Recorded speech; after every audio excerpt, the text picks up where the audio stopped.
Olá, meu nome é Tarcísio Lou e nessa apresentação eu venho mostrar um pouco dos resultados parciais do meu projeto, denominado Índices Acústicos e a Influência do Efeito de Borda em Fragmentos Urbanos de Mata Atlântica Brasileira, orientado pelo Dr. Renato Freitas e co-orientado pelo Dr. Guilherme Brito. Bom, então para começar eu vou recapitular rapidamente uma introdução do meu trabalho, né? Lembrando que mais da metade da área da Mata Atlântica Brasileira está a menos de 100 metros da borda, ou seja, sofre diversos impactos em função dos efeitos de borda. E é muito importante para evitar isso, para desenvolver estratégias corretas de manejo e combate a esses impactos, são necessários monitoramentos de larga escala, que permitem um entendimento mais aprofundado da real situação do ambiente e como que ele está sendo impactado. Novas tecnologias, como a utilização de gravadores autônomos, vêm ajudado muito, permitindo esses monitoramentos de larga escala e longa escala, com um custo-benefício muito melhor, onde precisa de pouquíssimos profissionais para instalar o gravador realmente, e eles, por conta própria, coletam os dados a partir de uma programação estabelecida anteriormente. Outras tecnologias que vêm ajudando também a trabalhar e interpretar essas gravações são técnicas como pattern matching, que na verdade é o reconhecimento de padrão, onde ele consegue identificar determinadas espécies que estão vocalizando em uma gravação. E também técnicas como os índices acústicos, que são nada mais do que fórmulas matemáticas que consideram os parâmetros físicos do som, normalmente de um arquivo de 1 minuto, né, uma paisagem sonora de 1 minuto, e expressam esse minuto gravado em um único valor. Então, o objetivo desse trabalho é medir a eficiência de 6 índices acústicos para o monitoramento da riqueza de aves em fragmentos urbanos da Mata Atlântica brasileira e testar a influência do efeito de borda tanto na riqueza de aves quanto na eficiência dos índices acústicos. A hipótese de que áreas mais internas da mata possuirão riqueza maior de aves, onde o índice de uniformidade acústica deve possuir a maior correlação com a riqueza de aves. Em áreas de borda, uma riqueza menor de aves deve ser encontrada, onde a maioria dos índices acústicos não possuirá uma correlação forte com a riqueza de aves, em função da perturbação do ruído urbano na paisagem sonora. Então, a área de estudo desse trabalho é a Unidade de Conservação Ambiental de Esterro, que fica situada um pouco mais ao noroeste da ilha de Florianópolis, como é possível ver na imagem. Para a coleta de dados foram utilizados 3 gravadores do modelo AudioMod e eles foram posicionados em 3 pontos diferentes na área de estudo e foram amostrados tanto no verão quanto no inverno. Já que esses gravadores estavam sempre registrando simultaneamente, eles foram separados a pelo menos 200 metros de distância para que tenha independência entre as amostragens. Ao todo foram amostrados 5 dias em cada uma das estações e os gravadores foram programados para gravar 1 minuto a cada 10 minutos, ou seja, gravar 1 minuto, descansar 9, gravar mais 1 minuto e descansar 9 e assim por diante.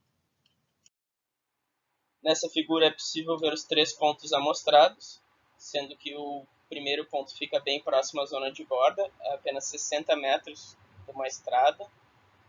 O outro ponto já fica a 130 metros dessa mesma estrada.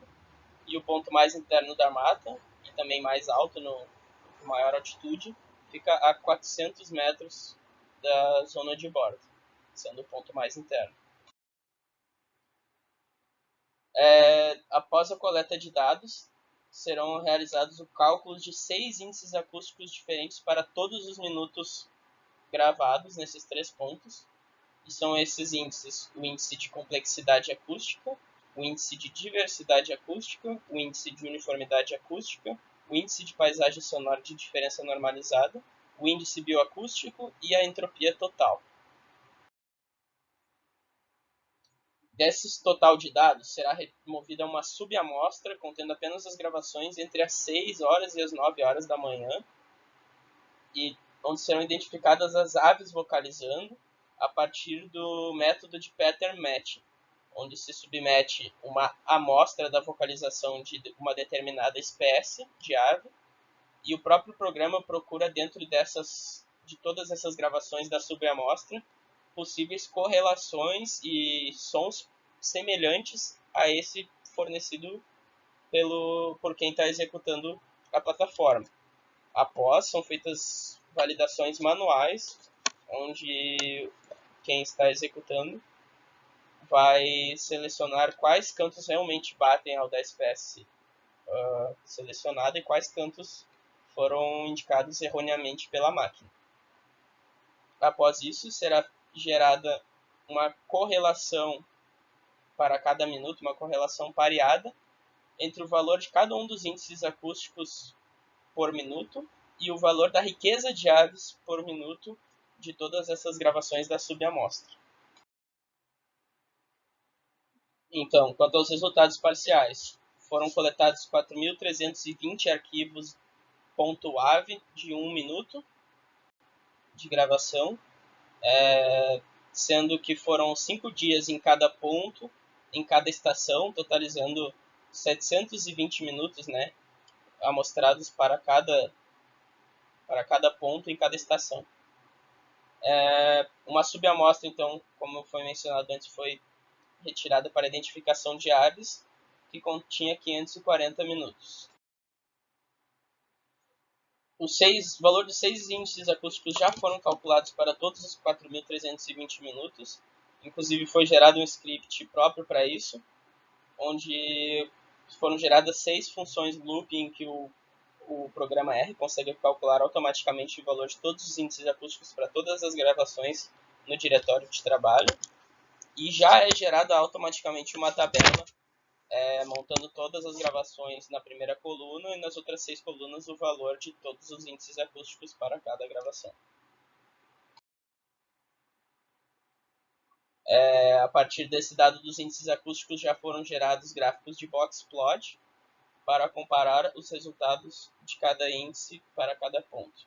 E foi gerado o teste de Kruskal-Wallis para determinar se há uma diferença significativa entre o valor de cada ponto para cada índice. Vou mostrar a seguir.